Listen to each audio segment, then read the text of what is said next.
Halo kawan-kawan semua, selamat datang di channel kami, Physics Corner. Hari ini saya ingin menjelaskan tentang bagaimana kita mendetermine atau menentukan viskositas dengan menggunakan viskometer Oswald ya.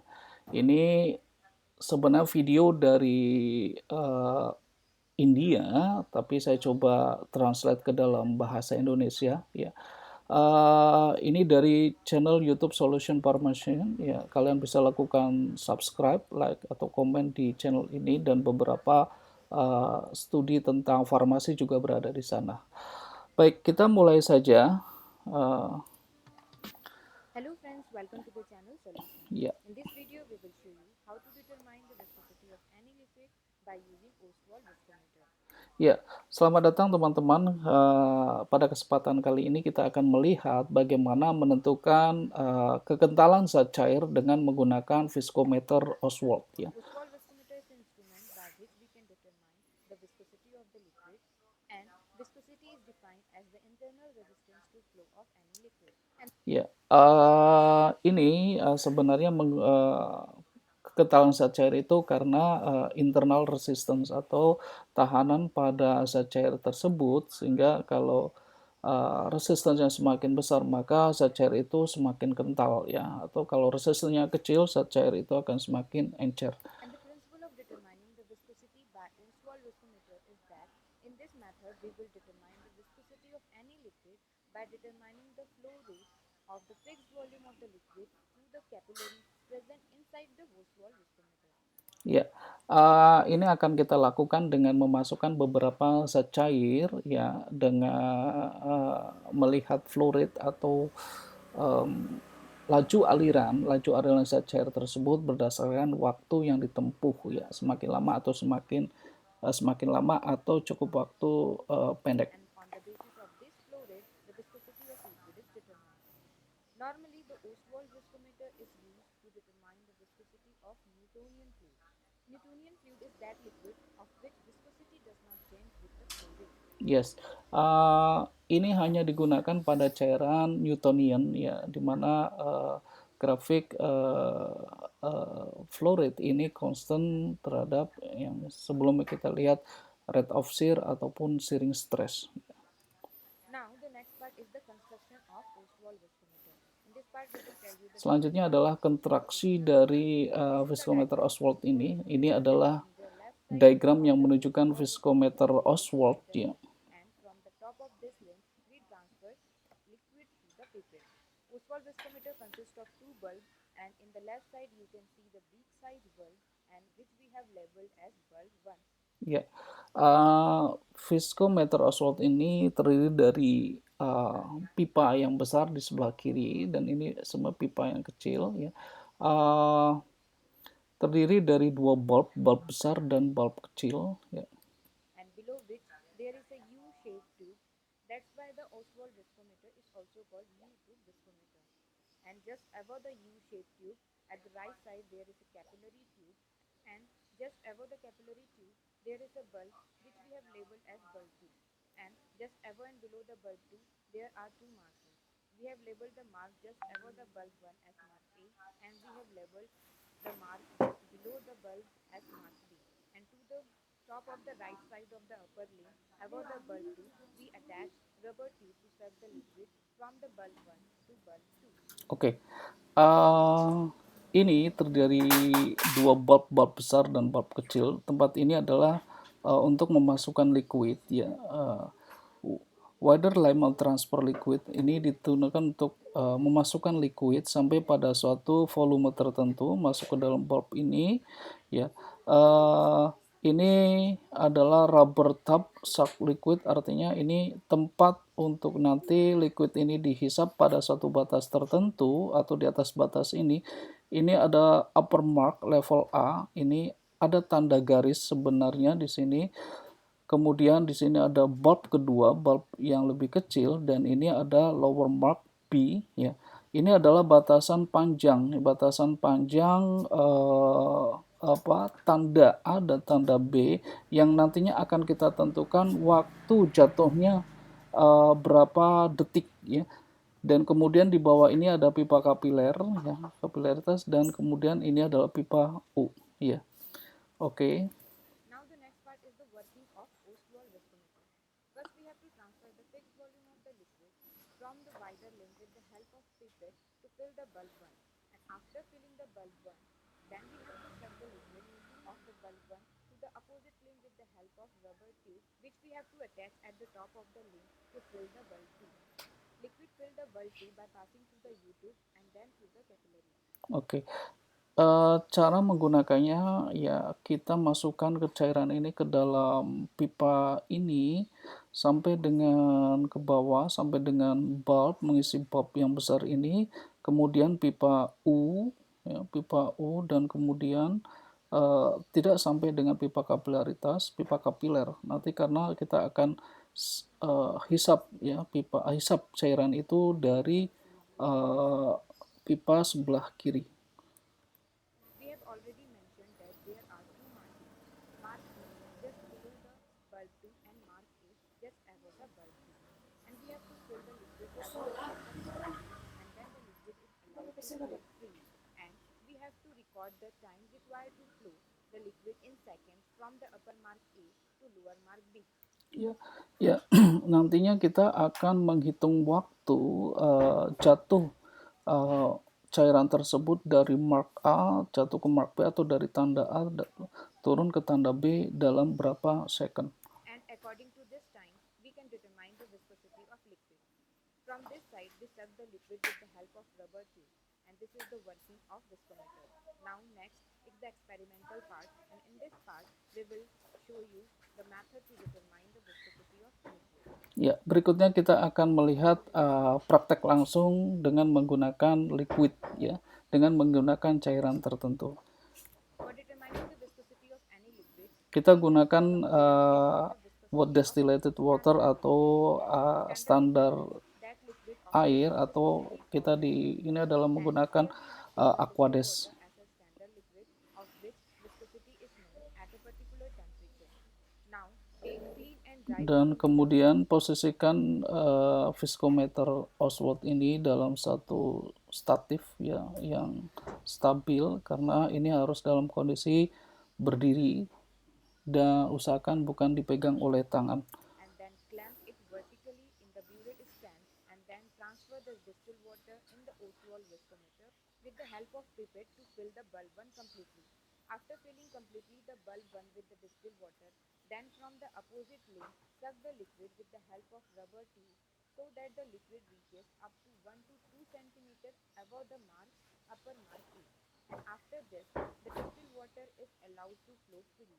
And Ya. when the meniscus Oke, setelah kita isi cairan itu dari pipa sebelah kiri ini, ya, pipa sebelah kiri ini pada suatu batas yang cukup, ya, sampai dengan dia tidak sampai kepada mark B atau tanda B, tanda bawah ini, kemudian bisa kita hisap dengan tube ini, ya.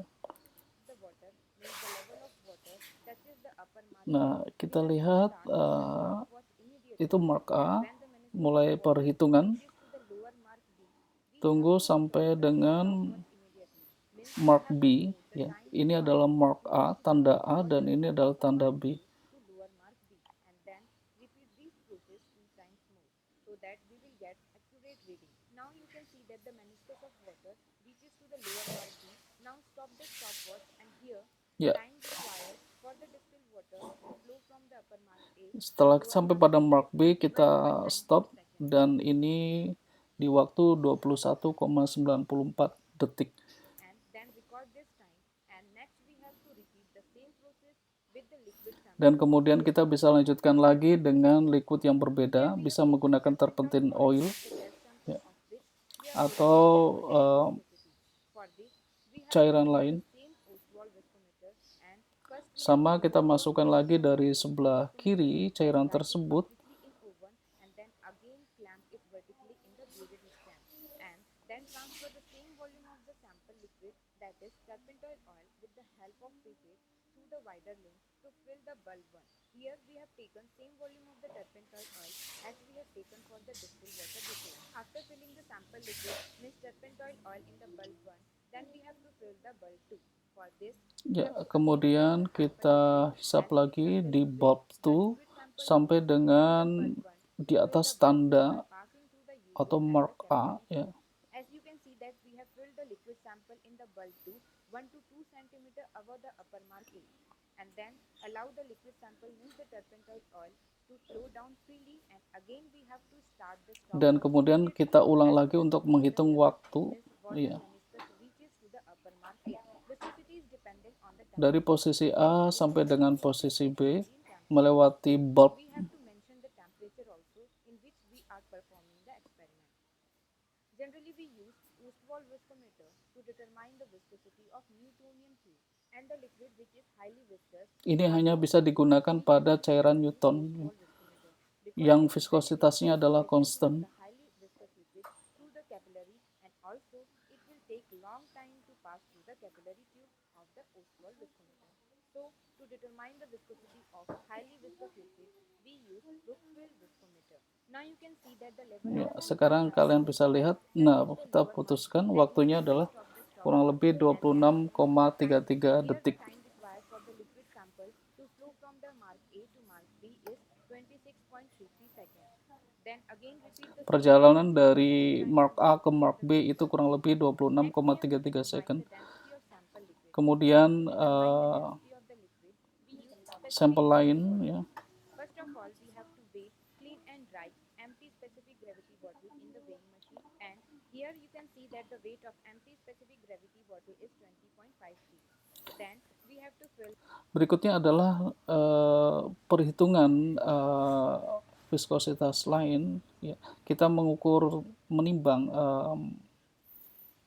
botol kosong ini, ya, yang kita lihat itu adalah tadi kurang lebih The same specific gravity bottle completely with the distilled water, ya, and then again weigh it.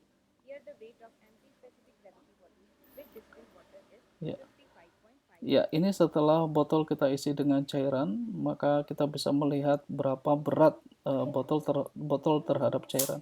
Maka massa cairan itu And then we will adalah, use the same specific gravity bottle ya, and empty it, means remove the distilled water from it. pengurangan Then ketika weigh it ada in the weighing volume machine. zat And cair after this, dikurangi again dengan fill the specific gravity bottle with ketika sample botol liquid. dalam Here kondisi we have kosong. taken sample liquid turpentine oil, so we have to fill the turpentine oil here, and then after this again weigh the specific gravity bottle containing sample liquid, that is turpentine oil. Sama Here the juga weight of dengan turpentine liquid oil in the specific berikutnya, gravity bottle is 50.39.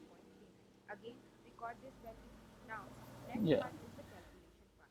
For calculating the viscosity of the sample liquid, first we have to determine the Ya, density of the kalian bisa liquid. lihat ini For adalah determining the density of the sample liquid, the formula is massa dari density of the spesifik liquid gravity is botol equal to the mass of the liquid 20,53, massa divided dari by the spesifik mass of the gravity equal volume ditambah of the water. distilled water, And here ya, we can obtain the jumlahannya mass of terhadap the botol liquid by subtracting the weight of 55,59, specific gravity bottle. sehingga specific gravity bottle plus sample liquid terpentin adalah 50,39.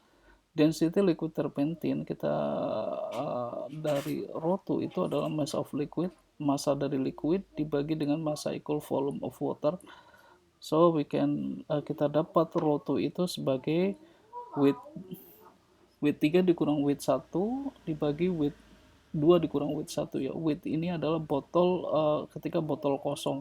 Artinya sebenarnya ini massa ketika massa liquid itu sendiri, ini juga massa liquid itu sendiri, dan kita dapatkan rho itu bernilai 0,852 gram per mililiter. And same mass of the equal volume of water we can obtain by subtracting the weight of specific gravity bottle. And here we have calculated the density of sample liquid is equal to 0.852 gram per ml, and the density of water at the room temperature, this is the standard value, which is 0.997. Ya, kita dapatkan bahwa density terpentin oil atau minyak terpentin ini 0,852 gram per mililiter. Setelah kita melakukan kalkulasi itu, dan density water atau massa jenis dari air pada temperatur ini adalah sifatnya konstan, ini kurang lebih 1 atau 0,997 gram per mililiter. Ini adalah standar value, ya, atau constant standar. 7 gram per ml. Now the next part is the determination of viscosity of liquid.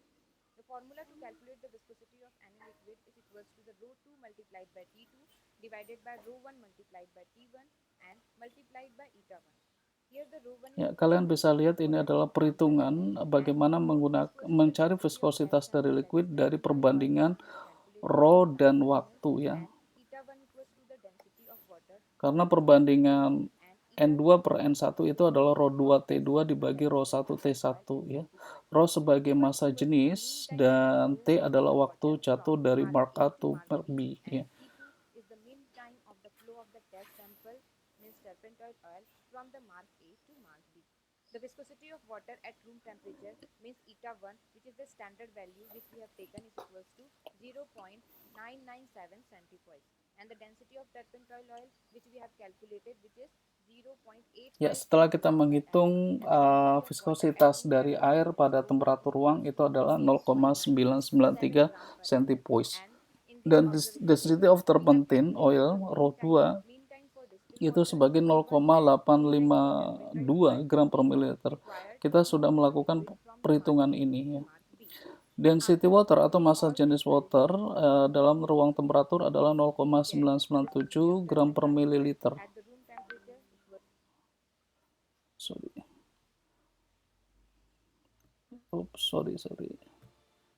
Ya, saya kira